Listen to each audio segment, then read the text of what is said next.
Madam President, why is that old woman here? It was the moment the chandeliers of the Weymouth estate cast a cold, clinical light over the faces of the elite. Candace, who only days ago had been sneering in a dusty soup shop, gingerly wiping a wooden chair with a silk handkerchief, felt the glass in her hand begin to tremble violently. The very woman she had looked down upon walked in quietly, her simple wool dress trailing across the marble floor as the crowd parted like a sea. Governors and CEOs stepped aside to open a path, some reaching out with both hands to bow in deep respect. Candace forced a smile, but her lips twitched with a frantic spasm, and cold sweat trickled down her neck. At that moment, a man in a dark coat leaned toward the old woman and spoke in a low, reverent voice. "Madam President." Candace's eyes shook with pure shock. Then from the end of the hall, someone called her name very quietly. "Candace, thank you for visiting our sanctuary of stories.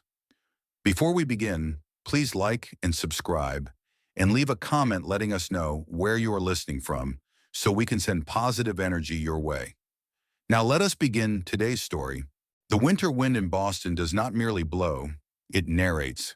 It sweeps across the Charles River, carrying the salt of the Atlantic and the secrets of 300 years, whispering through the cobblestone ribs of Beacon Hill like a restless ghost seeking a hearth.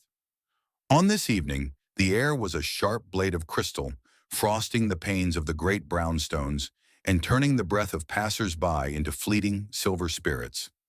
Inside the grand ballroom of the Weymouth estate, however, the frost was forgotten, replaced by the suffocating warmth of expensive lilies and the amber glow of 1,000 candles.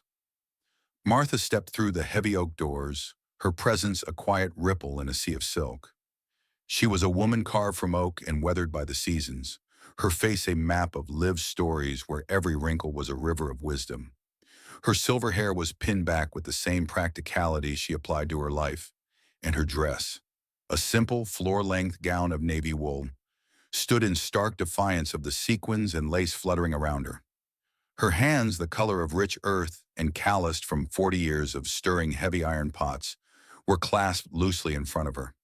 She was Martha, the soul of the Beacon Soup House, a woman whose worth was measured not in carats, but in the thousands of heartbeats she had comforted with a warm bowl and a kind word. As she moved across the marble floor, the clicking of stiletto heels and the tinkle of crystal paused. The elite of Boston, draped in emeralds and tailored tuxedos, parted like the Red Sea, though their eyes were less than holy. They looked at her simple attire as if it were a stain on the perfection of the evening. Martha felt their gaze, a cold, clinical judgment, but she walked with the steady grace of someone who had seen the sun rise over the harbor too many times to be intimidated by a chandelier. In the center of the room stood Candace, the undisputed queen of this artificial hive.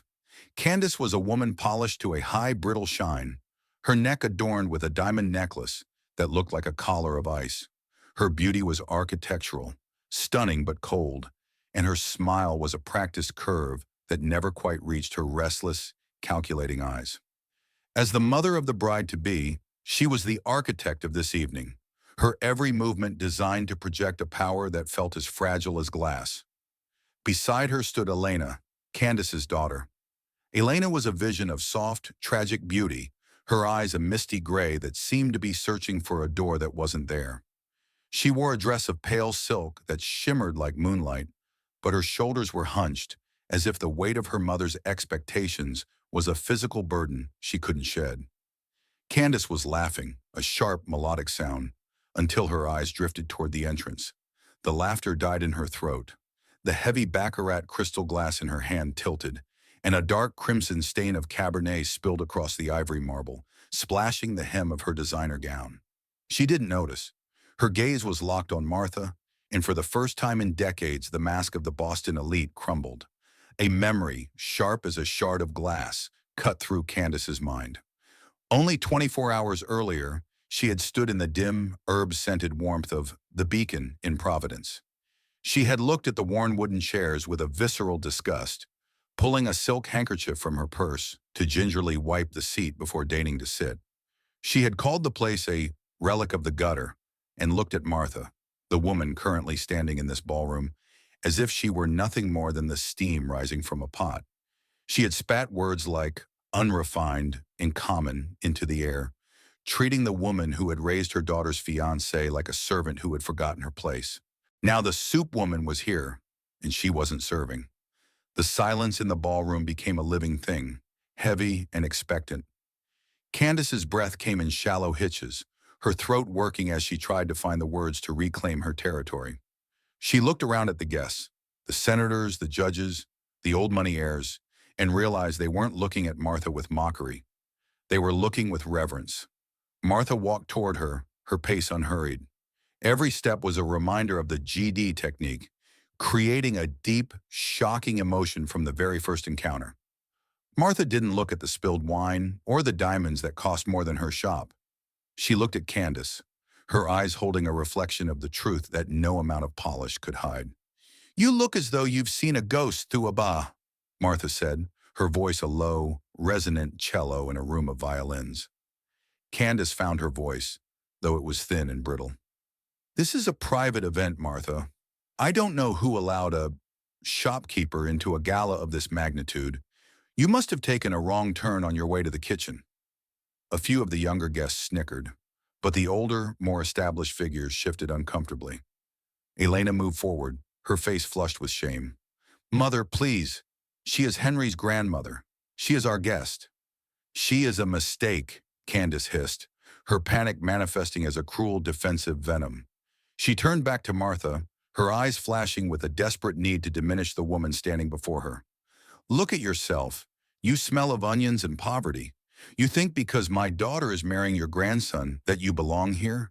You are the dirt beneath these marble floors." Martha did not flinch. She did not look away. She stood in the center of the Weymouth estate, a beacon of grounded reality in a storm of pretension.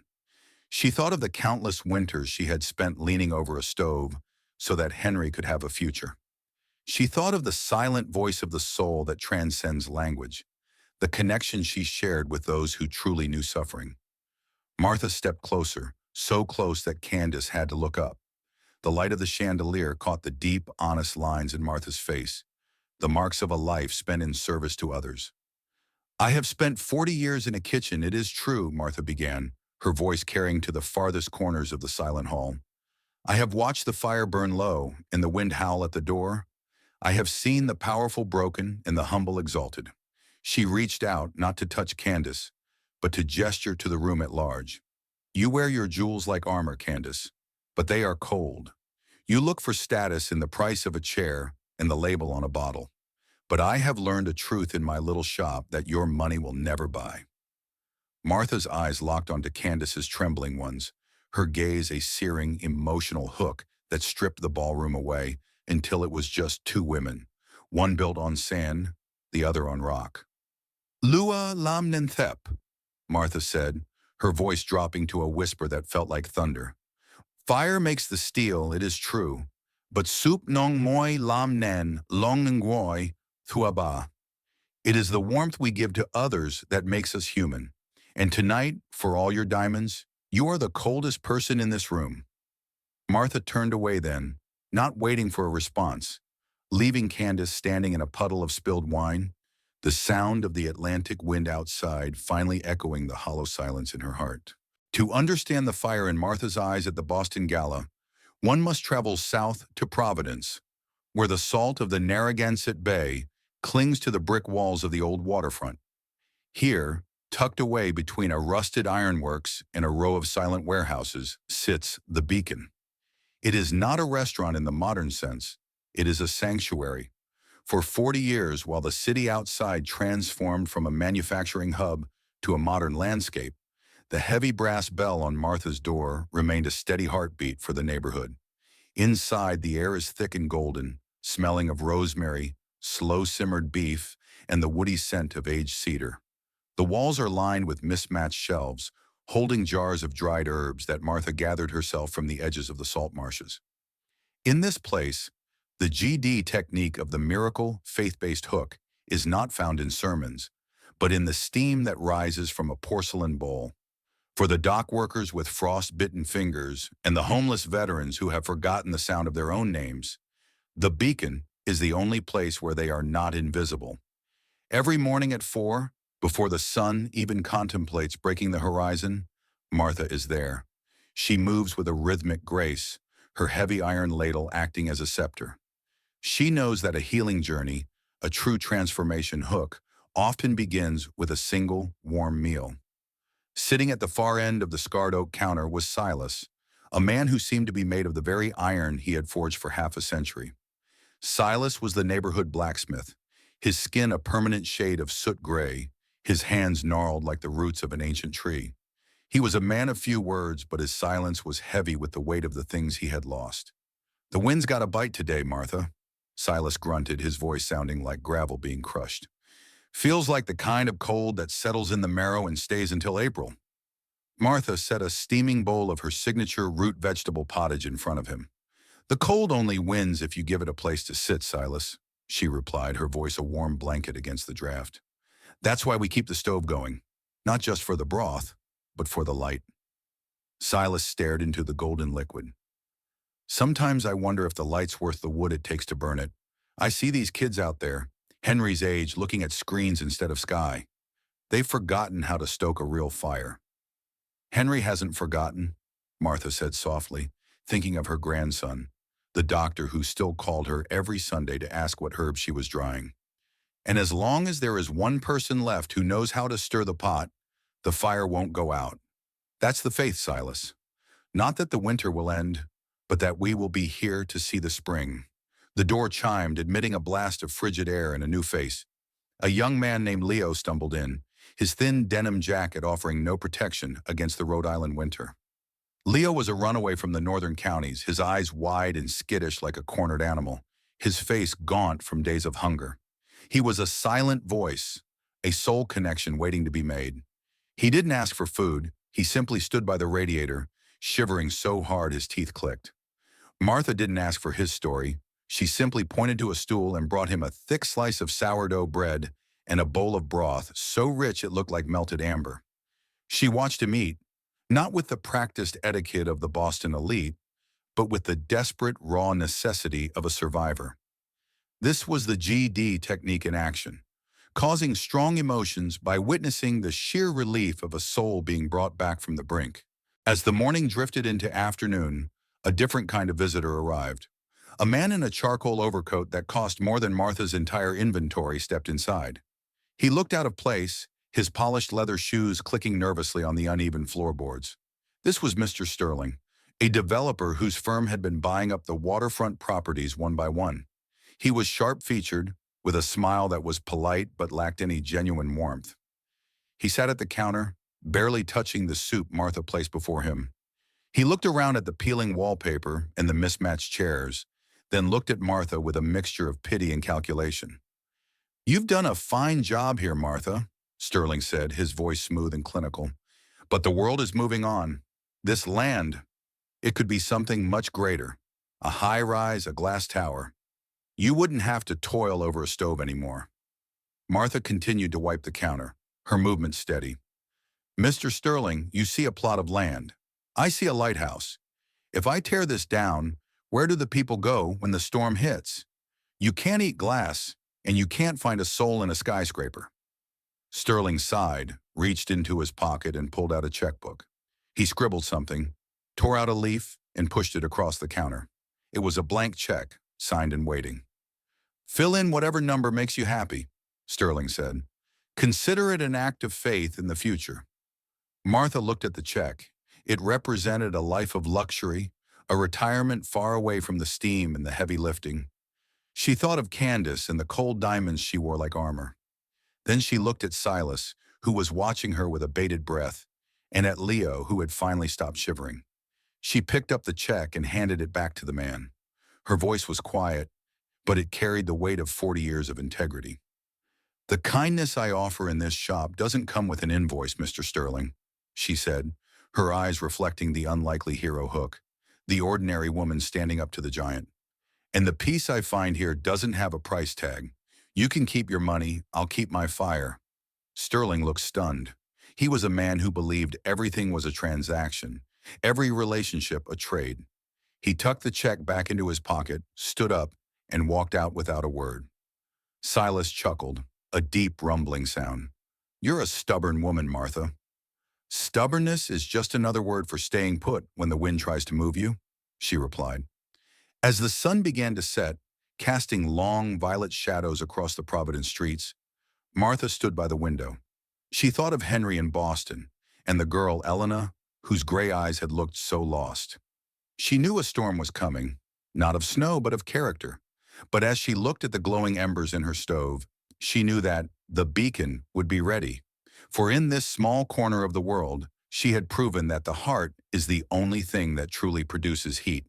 The transition from the sterile, fluorescent halls of a Boston hospital to the salt-kissed air of Providence was a journey Henry made with the eagerness of a pilgrim. Henry was a man of quiet strength, his presence marked by a gentle steadiness and eyes that had seen too much pain but refused to harbor bitterness. As a surgeon, his hands were precise, but as Martha's grandson, they were hands that knew the weight of a heavy ladle and the texture of sun-dried thyme. Beside him in the sleek sedan sat Elena. Elena was the daughter of the high-climbing Candace, a woman who looked as though she had been sketched in charcoal and fine silk. She was undeniably beautiful, but it was a beauty that felt guarded, like a rare book kept behind glass. Her life had been a series of climate-controlled environments and manicured lawns, a world where old was a synonym for obsolete. As they pulled up to the curb in front of the beacon, the engine's hum died away, replaced by the distant clang of the ironworks. Henry stepped out, breathing in the scent of slow-simmered onions and ocean brine, as if it were the finest perfume. "We're here," he said, his voice bright with a pride that didn't need a title. Elena stepped out cautiously, her designer stilettos, thin as needles, caught in the uneven cracks of the pavement. She looked up at the faded sign, the paint peeling like sunburnt skin, and then at the windows clouded with the steam of 40 years. She clutched her luxury leather handbag closer to her side, her knuckles turning white.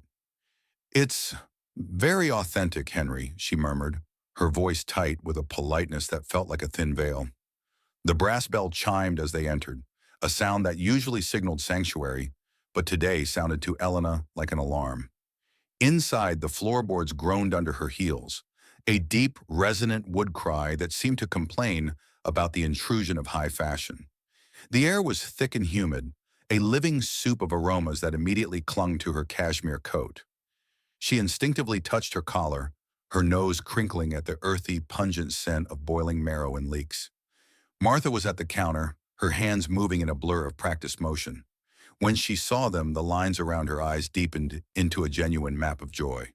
"Henry," she breathed, wiping her hands on her apron, an apron that bore the honorable stains of a morning's labor.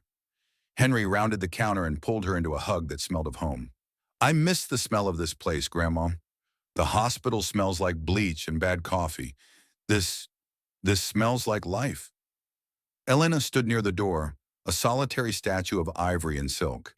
She felt the eyes of the regulars on her, the dock workers and the weary souls who knew the value of a dollar by how hard they had to bleed for it. Henry led her forward. "Elena, this is my grandmother Martha, the woman who taught me that a steady hand matters just as much at a dinner table as it does in an operating room." "It's a pleasure to meet you, Mrs. Weymouth," Elena said, extending a hand that was soft and unblemished. Martha took it. Her own hand was a contrast of sandpaper and warmth, a hand that had spent decades fighting the cold. She didn't miss the way Elena's eyes flickered toward the stained counter or the way she adjusted her sleeve to avoid touching the wood. "Welcome to my kitchen, Elena," Martha said, her voice calm and observant. "Please sit. The day is cold and the heart needs fuel." They sat at a corner table where the sunlight struggled through the steam. Henry began to talk, his words a river of memories. He pointed to the dented silver tureen near the stove. "Do you see that, Elena? Grandma bought that the year I started middle school. She worked double shifts, serving soup to the midnight crews at the docks just to pay for my first set of medical encyclopedias. I used to do my homework right here, with the smell of rosemary in my hair."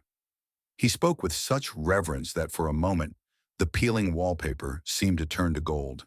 He told her about the time the heating failed in the dead of winter, and Martha had kept the stove burning for 3 days straight, inviting half the block to sleep on the floorboards so they wouldn't freeze. His eyes were radiant, shining with a faith in the legacy of this small old place. Elena tried to listen. She truly did. She smiled when Henry laughed, but her eyes kept drifting to the antique clock on the wall. Every few minutes, she would subtly adjust her position, her coat rustling as she tried to minimize its contact with the chair. She looked at her reflection in her polished phone screen, checking her hair as if the humidity of the soup shop were a personal adversary. To her, this wasn't a cathedral of memories. It was a cramped room that needed a coat of paint and a better ventilation system. "Henry, we really should head back before the traffic on the I-95 gets too bad," she whispered during a lull in his story. "The gala preparations start early tomorrow, and Mother expects us." The pride in Henry's eyes dimmed just a fraction, a shadow passing over a bright field. "Just a few more minutes, Elena. You haven't even tasted the soup yet." Martha watched them from the kitchen. She saw the way Henry leaned in, desperate to share his soul, and the way Elena leaned back, desperate to preserve her shell. She saw the GD technique of the transformation hook in reverse, a journey of pain where two people were realizing they spoke different languages. Martha approached the table, carrying a single mismatched porcelain bowl. It was chipped at the rim, but the soup inside was a deep, vibrant crimson, a beaten ginger broth that glowed like a hearth fire. She placed it in front of Elena. No spoons, no bread, just the bowl. Henry looked up, surprised. "Grandma?" Martha didn't answer him. She didn't look at him. She looked only at Elena. This was the silent voice hook, the soul connection that transcends the need for words. Martha saw the girl's trembling hands, not from cold, but from a profound, unacknowledged anxiety. She saw a girl who had been taught that her value was in her perfection, and who was now terrified by the raw, honest imperfection of this room. Martha leaned over and placed her calloused hands gently over Elena's polished ones. She didn't say a word about the clock, or the coat, or the city. Her gaze was a steady, ancient light that searched the gray in Elena's eyes, looking for the girl buried beneath the silk. Martha nudged the bowl closer. The steam rose between them, a warm curtain that blurred the rest of the world. In that silence, Martha wasn't a shopkeeper, and Elena wasn't a socialite. They were just two women, one who had survived the winter, and one who was currently trapped in it. The silence stretched, heavy and thick with the weight of things Elena had never been allowed to feel. Her breath hitched.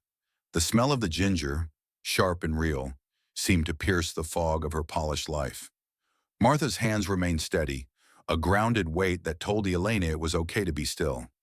It was a moment of growth, a silent lesson that warmth isn't found in a luxury heater, but in the courage to let the steam touch your skin.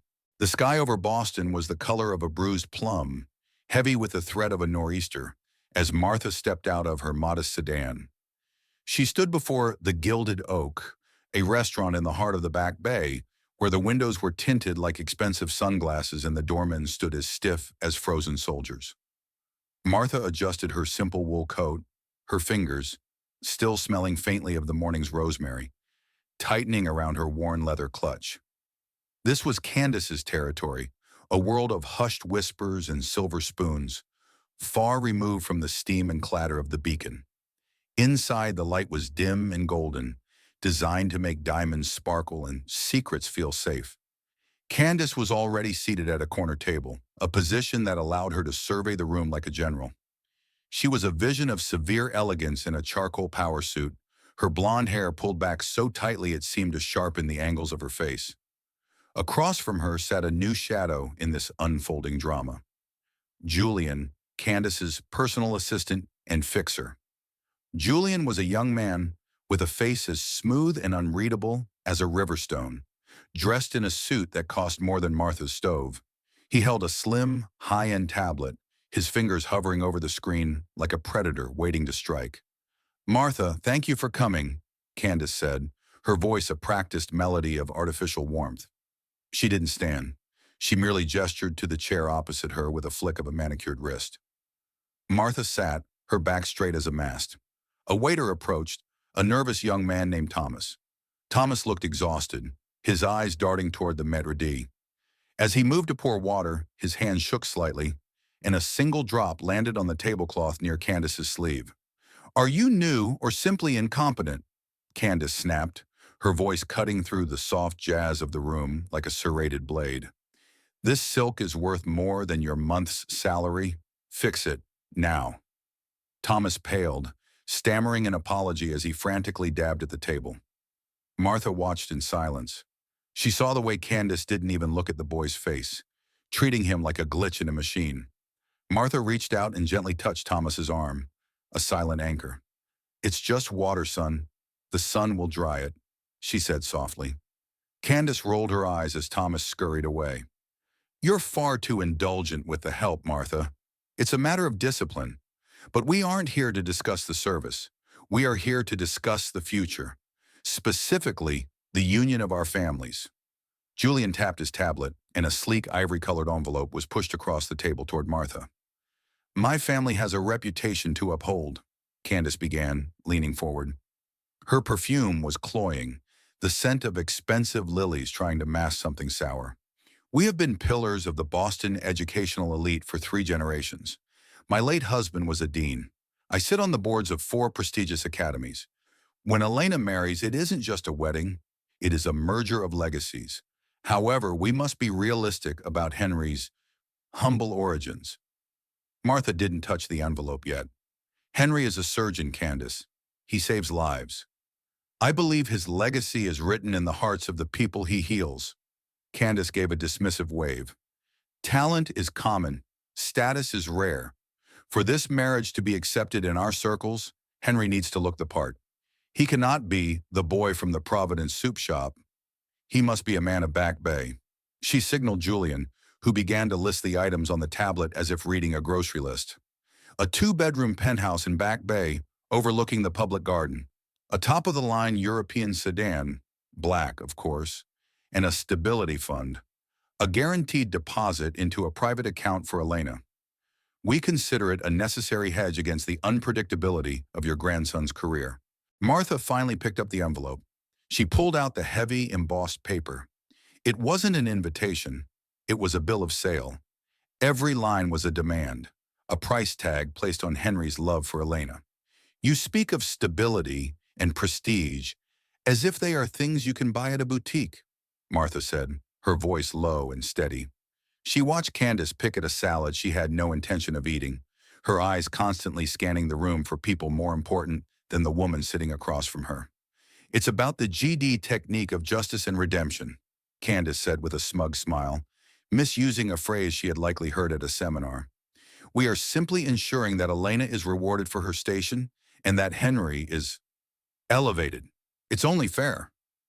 Martha looked at Julian, who was recording her reaction with a cold, mechanical detachment. She felt the silent voice hook, the deep soul connection to Henry's struggles, to the nights he studied by the light of a single bulb while she stirred pots until her shoulders screamed. This woman wanted to erase all of that. She wanted to turn Henry into a trophy, a polished ornament to hang on her family tree. I remember a woman who came to my shop once, Martha said, her gaze pinning Candace to her seat. She looked just like you. She talked about status while her daughter sat in the corner, starving for a kind word. That daughter eventually left because you can't eat prestige, Candace. It leaves a hollow ache in the belly. Candace's face hardened, the mask of politeness slipping to reveal the jagged edges of her ego. How dare you compare me to your common clientele? This is about Elena's happiness. She needs security. She needs to know that she isn't marrying into poverty. Henry is not poverty, Martha replied, her voice gaining a sharp, crystalline edge. He is the richest man I know because his hands are clean and his heart is full. You, however, seem to be terrified of anything you can't put a price on. Martha slowly folded the heavy paper. She didn't put it back in the envelope. She folded it again and again until it was a small, sharp square. She placed it in the center of the table, right next to Candace's spilled water. I came here hoping to talk about 2 young people who found a spark in the dark, Martha said. But you didn't bring a mother's heart to this table. You brought a ledger. The ballroom-style dining room seemed to grow quiet, the other patrons sensing the shift in the air.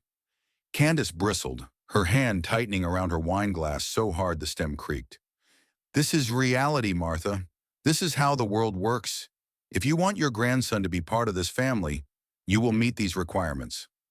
Martha stood up. She looked down at Candace, not with anger, but with a profound, bone-deep pity. This was the climax, the moment the unlikely hero stood their ground against the architect of greed. "Tell me, Candace," Martha said, her voice echoing with a poetic, mythological quality. "Are you Gakongai? Are you marrying off your daughter to find her a home? Or are you Zhang Ban Mot Mon Hang? Are you simply selling a piece of merchandise to the highest bidder?" Martha didn't wait for an answer. She turned and walked out of the gilded oak, her footsteps firm and rhythmic on the polished wood. Behind her, Candace sat in a stunned, vibrating silence, the folded contract sitting on the table like a discarded scrap of trash. Julian's tablet stayed dark. The plum-colored sky had finally broken, and as Martha stepped into the Boston rain, she felt the first cold drops of a storm that was only just beginning. The night shift at Massachusetts General Hospital was a cathedral of low hums and the rhythmic beeping of monitors, a place where the line between life and death was as thin as a surgical thread. Henry sat in the darkened surgeon's lounge, the city lights of Boston flickering outside the window like a carpet of cold diamonds. He stared down at his hands, the fingers long, steady, and scarred by the countless hours of scrubbing in. These were hands that had held beating hearts, that had stitched together the fragments of broken lives. Yet as he looked at them now, they felt hollow, unable to grasp the one thing that was slipping through his fingers. On the small glass table before him lay a square of ivory-colored paper, folded into a sharp, mocking rectangle. He had found it earlier that afternoon, left on the mahogany desk in Candace's library while he waited for Elena. It was the contract of dowry. The ink was elegant, but the words were venomous. It demanded the surrender of his identity, a price tag on his heritage, and a luxury lifestyle he neither wanted nor could afford on a resident's salary. It was a map of a world where love was a currency, and his grandmother's life's work was a debt to be hidden. "Still here, Weymouth." The voice belonged to Dr. Samuel Vance, a senior cardiovascular surgeon with hair the color of steel and eyes that had seen the rise and fall of too many empires. Vance was a man of immense skill, but had long ago traded his passion for a weary, clinical cynicism. He carried a cup of bitter black coffee as if it were a shield against the world's chaos. "Just thinking, Sam," Henry replied, his voice heavy.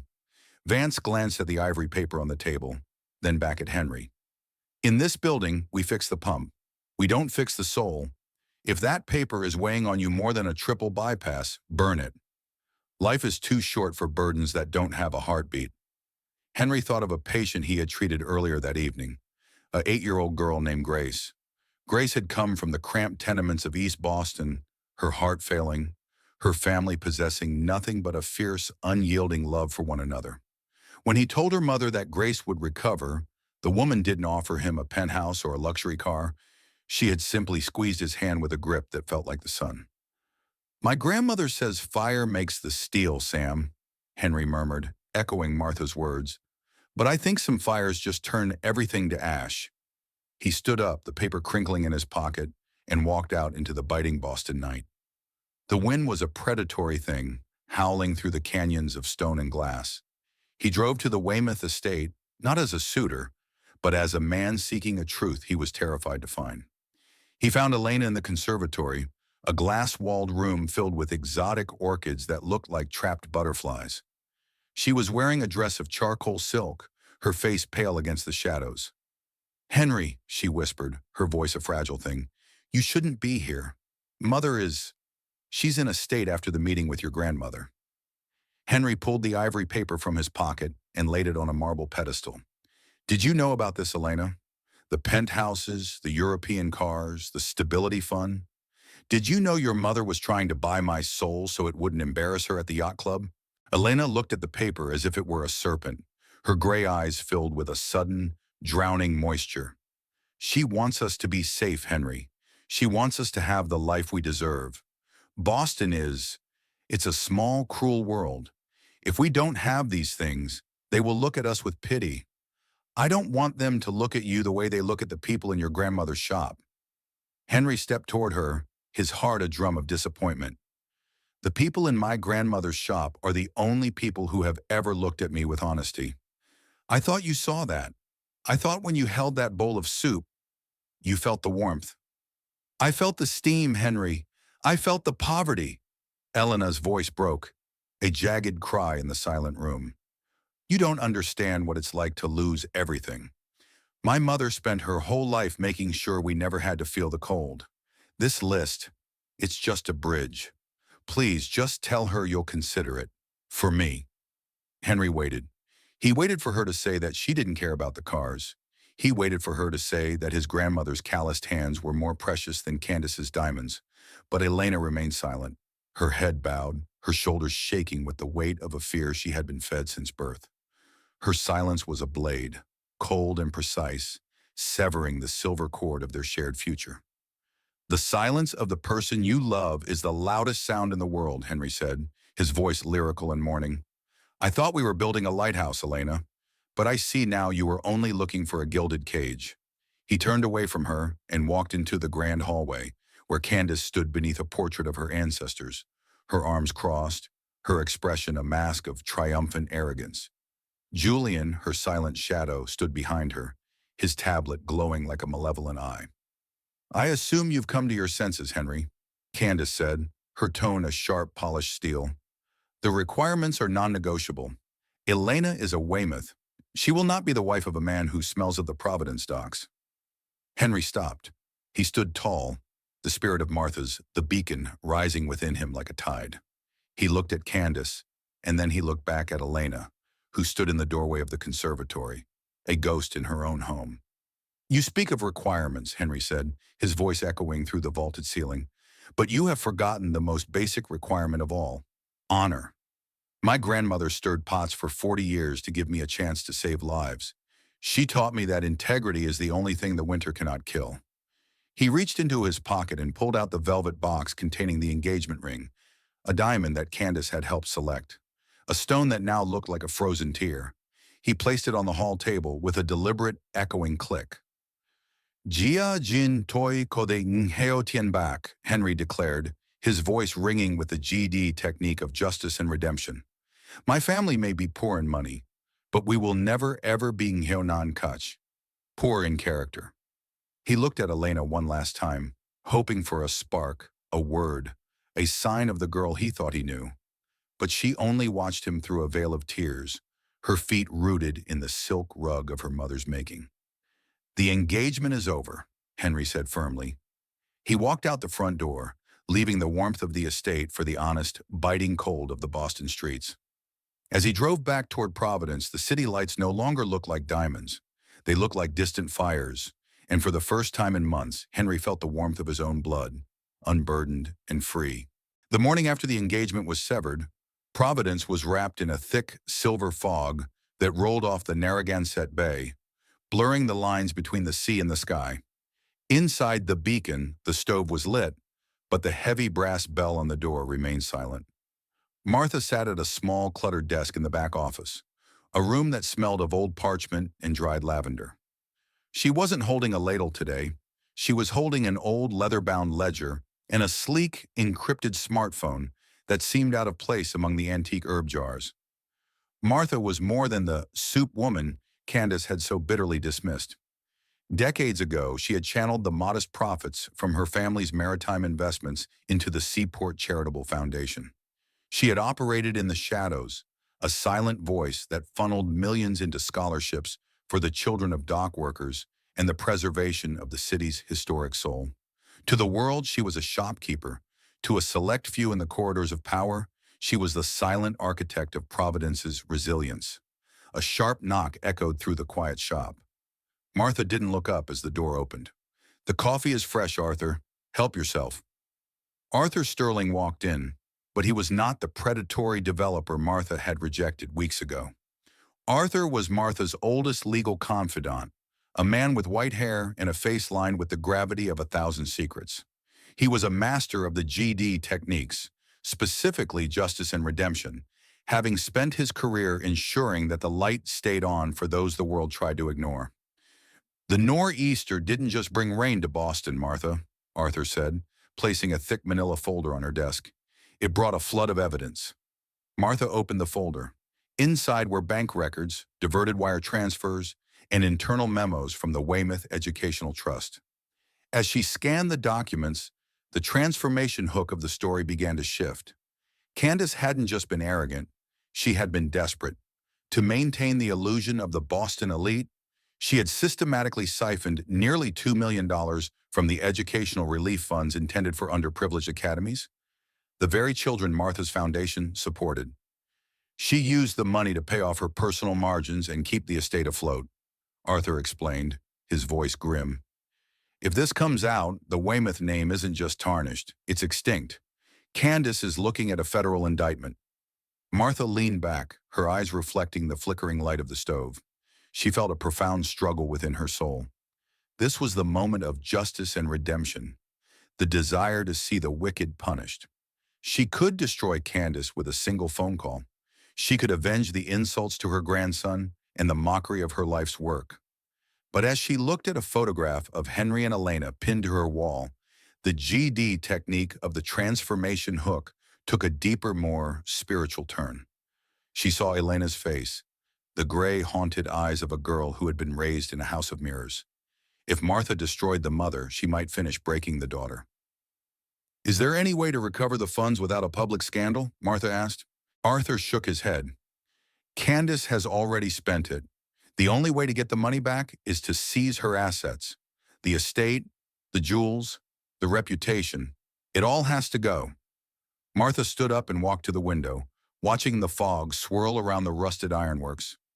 She remembered a lesson she had taught Henry, that sometimes you have to break a bone to set it straight. This wasn't about revenge anymore. It was about a healing journey. If Elena remained under her mother's shadow, she would eventually become just as cold and hollow as the diamonds she wore. I need to see her, Martha murmured. Candace? Arthur asked. No, Elena, Martha replied. She needs to see the messenger of truth before she sees the executioner. Martha spent the afternoon in the kitchen, not cooking for the masses, but preparing a single jar of soup. It was a clear golden broth infused with wild thyme and sea salt, the kind of meal that doesn't just fill the stomach, but clears the head. This was her unlikely hero moment, an ordinary woman using the simplest of tools to confront a monumental lie. She drove back to Boston that evening. The city was aglow with a cold, artificial light. She didn't go to the Weymouth estate. Instead, she waited in the quiet shadows of the public garden, near the pond where the swan boats were moored for the winter. She had sent a single message to Elena. The truth is warmer than the lie. Meet me where the water is still. Elena appeared an hour later, wrapped in a coat that looked too heavy for her frail frame. She looked like a silent voice, a girl who had lost the ability to speak her own heart. When she saw Martha, she stopped, her breath hitching in the cold air. Henry told me it's over, Elena said, her voice trembling. Why are you here? To tell me I'm not good enough for him. I already know that. Martha stepped forward and handed her the warm jar of soup. I'm here to tell you that you are living in a dream, Elena, and the person who built that dream is stealing your air. Martha opened the folder Arthur had given her. Under the pale glow of a street lamp, she showed Elena the records of her mother's theft. She explained how the gilded life Elena was so afraid to lose was built on the stolen futures of children who had nothing. Your mother isn't protecting you from poverty, Elena, Martha said, her voice a lyrical, grounded reality. She is using you as a shield. She wanted Henry's stability, not for your happiness, but to fill the holes she dug with her own greed. Elena stared at the papers, her face turning the color of the fog. The transformation hook was in full effect now, the miraculous change from the pain of a lie to the sharp happiness of the truth. She saw the signatures, the dates, the cold mechanical reality of her mother's betrayal. The ivory tower she had lived in didn't just have fractures, it was a hollow shell. What do I do? Elena whispered, her gray eyes finally clearing of the mist. She's my mother. A mother's job is to give you a foundation, not a cage, Martha replied, her voice echoing the miracle faith-based hook, a message of restoration. You can choose to go down with the ship, or you can choose to swim. I have the power to stop the prosecution if the money's returned voluntarily, but it means the estate must be sold. It means you will have to walk away with nothing but your name." Elena looked at the jar of soup in her hands, then back at the folder. She felt the call to faith, an invitation to engage with a higher purpose. For the first time in her life, she didn't look at the clock or her phone. She looked at Martha, the unlikely hero, who was offering her a chance to be real. "I want to swim," Elena said, her voice gaining a strength it had never possessed.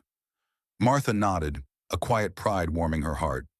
The healing journey had begun. The truth had been delivered, not with a sword, but with a jar of soup and a folder of facts. As the two women stood by the frozen pond, the fog began to lift, revealing the sharp, honest stars above the Boston skyline. The grand ballroom of the Weymouth estate was a swirling vortex of champagne, vanity, and the desperate perfume of a dying social dynasty. The air was thick with the GD technique of a high-stakes drama, a tension so palpable it seemed to dim the glow of the baccarat chandeliers. Candace stood at the epicenter, her diamond necklace flashing like a warning light. She was laughing too loudly, her eyes darting toward the mahogany doors, waiting for the arrival of the city's elite donors who would unwittingly fund her final escape. But when the doors finally swung open, it was not a senator or a titan of industry who stepped into the light. It was Martha.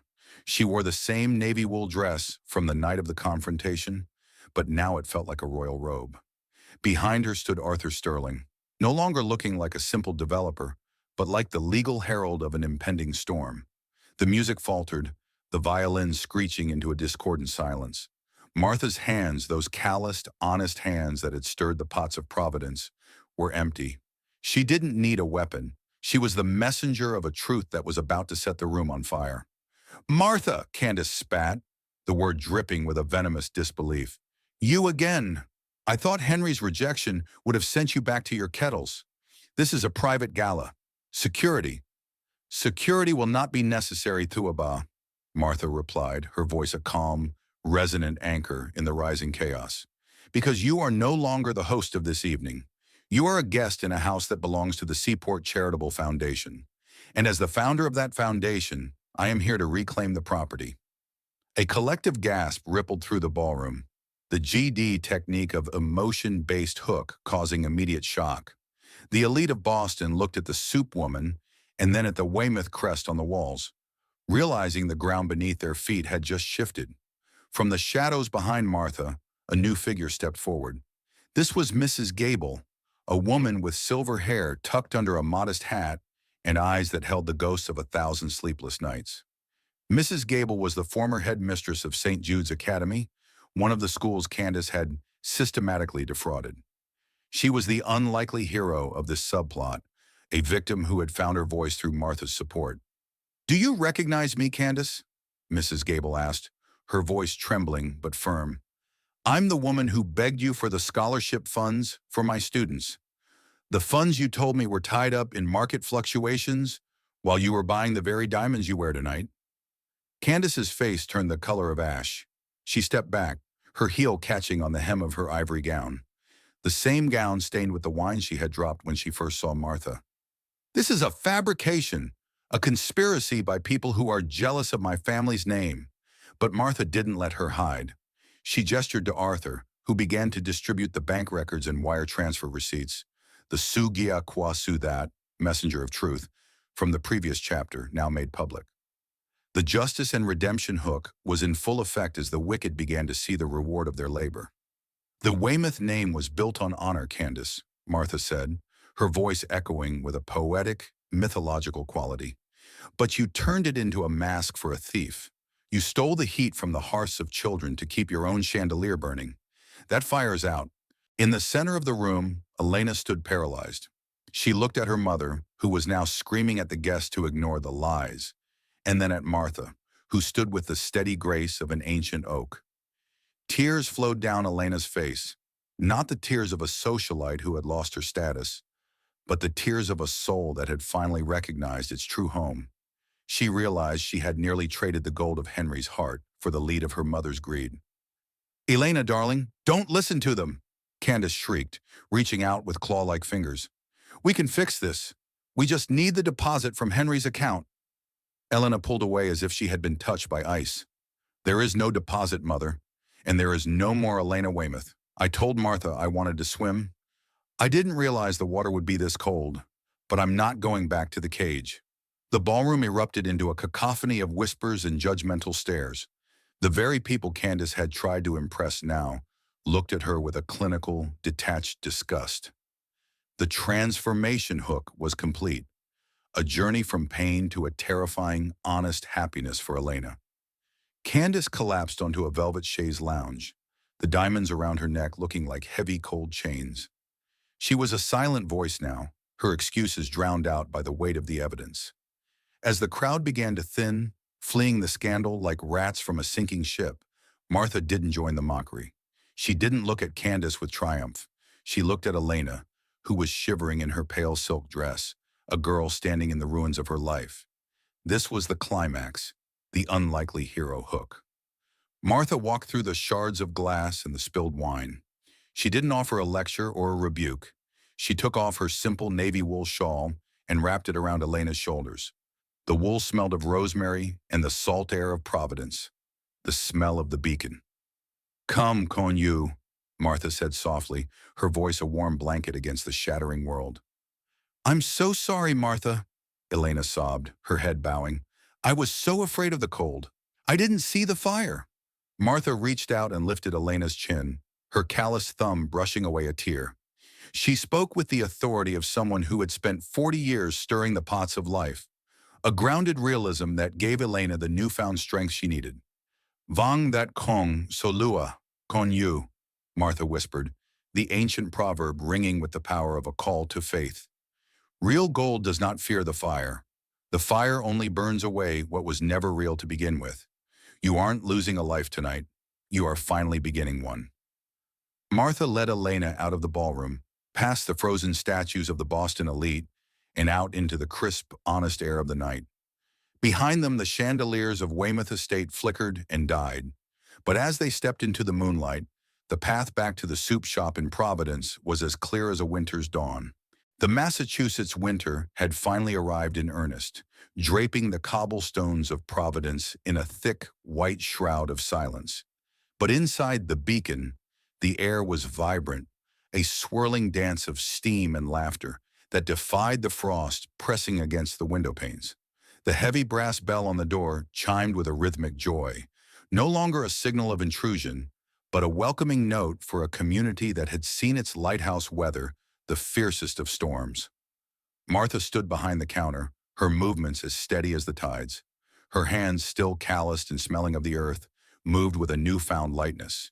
Beside her, a transformation had taken root that no one in the elite circles of Beacon Hill would have believed. Elena, once a creature of charcoal silk and guarded silences, was now draped in a simple denim apron, her sleeves rolled up to reveal arms dusted with flour. The transformation hook was no longer a promise. It was a living reality, a miraculous change from the pain of a hollow life to the humble happiness of a purposeful one. Elena was currently tending to a new regular, Clara. Clara was a young mother from the nearby textile lofts, her face weary but her eyes bright with hope. She held a swaddled infant, and as Elena handed her a bowl of golden lentil soup, the two women shared a look of profound, silent understanding. A silent voice hook that transcended the barriers of their past. Elena didn't just serve the food, she served it with a grace that came from knowing exactly what it felt like to be hungry for something real. It's the ginger, Elena whispered to Clara, her voice clear and grounded. It warms the blood before it hits the stomach. My grandmother, Martha, taught me that. Martha watched them, a quiet smile playing on her lips. She had watched Elena trade her designer stilettos for sturdy leather boots and her fear of the cold for a respect for the fire. It had been a healing journey, one where the girl had to lose a world of mirrors to find a world of windows. The subplots of justice had also found their resolution. In the quiet corners of the Providence Legal Building, Arthur Sterling had finalized the seizure of the Weymouth assets.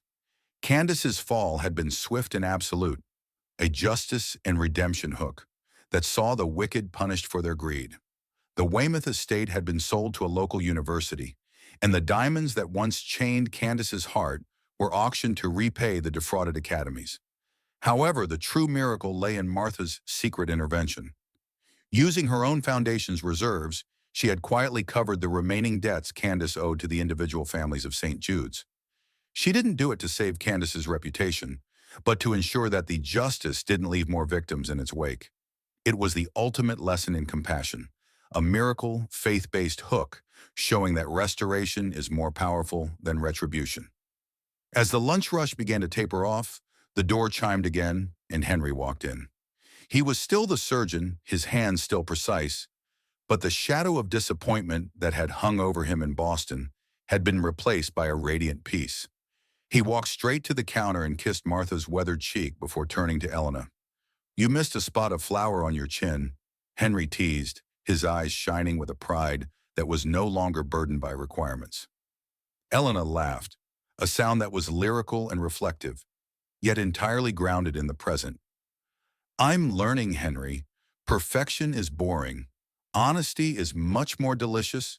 The three of them sat down at the scarred oak table in the corner, the same table where Henry had done his homework and where Elena had once sat in terrified silence. There were no penthouses, no European cars, and no stability funds.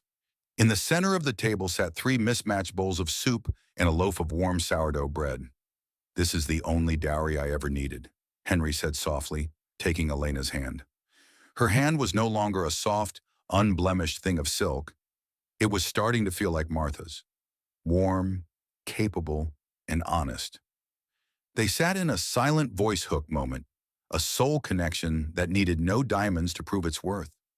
The evening drew to a close, and the last of the dock workers drifted back out into the snowy night. Martha walked to the door and turned the sign to closed, but she didn't turn off the light in the window. She stepped out onto the sidewalk, the cold air hitting her face like a blessing. Above, the Boston fog had vanished, leaving a sky filled with sharp mythological stars that seemed to watch over the humble brick streets of Providence. Martha looked up at the vast, glittering expanse. She thought of Leo, the runaway who was now apprenticing with Silas the blacksmith. She thought of the unlikely hero in every person who chose to stand their ground against the wind. She felt the call to faith hook, an invitation to the audience to believe that even the deepest winter can be conquered by a single hearth. Martha smiled, her breath a silver spirit in the moonlight. "If you believe the heart can be a lighthouse in the dark, then you know the truth," she whispered to the stars. A final call to faith for the elderly women watching her story, inviting them to engage with their own faith and emotional connections. "Chua kong bao gio boroi, nung lin hon biet kwe jiao." Inside, through the glass, she saw Henry and Elena clearing the table together, their shadows dancing in the golden light of the stove. The miracle wasn't that the money was gone or that the estate was sold. The miracle was that the fire was still burning, and it was warmer than it had ever been. The story of Martha, Henry, and Elena reminds us that the most enduring warmth in this world does not come from the glow of a chandelier or the glitter of a diamond. It comes from the fire of integrity we keep burning in our own hearts. In our daily lives, we are often tempted to value the labels we wear or the status we project. Yet as the wind of life blows, those hollow things are the first to chill. True wealth is found in the calloused hands that serve others and the honest spirit that refuses to be bought. Like real gold, your character is not diminished by the fires of hardship. It is only purified. Choose to be a lighthouse for someone else today, for a simple bowl of soup given with love is worth more than a kingdom built on lies. If this story touched your heart, please help us spread this light to others. Like this video and share it with a friend who might need a reminder of their own strength today. Comment below with your favorite part of Martha's journey and subscribe to our channel so you never miss a moment of inspiration. Your support helps us continue to tell these stories of faith and redemption. A closing prayer. Dear Heavenly Father, we thank you for being the ultimate lighthouse in our storms. We ask that you bless every person watching this today. Strengthen their hearts, guide their steps toward the truth, and remind them that they are never alone in the winter of life. May your grace restore their faith and your love warm their homes. If you believe that God still performs miracles and guides us back to the truth, please write Amen in the comments below.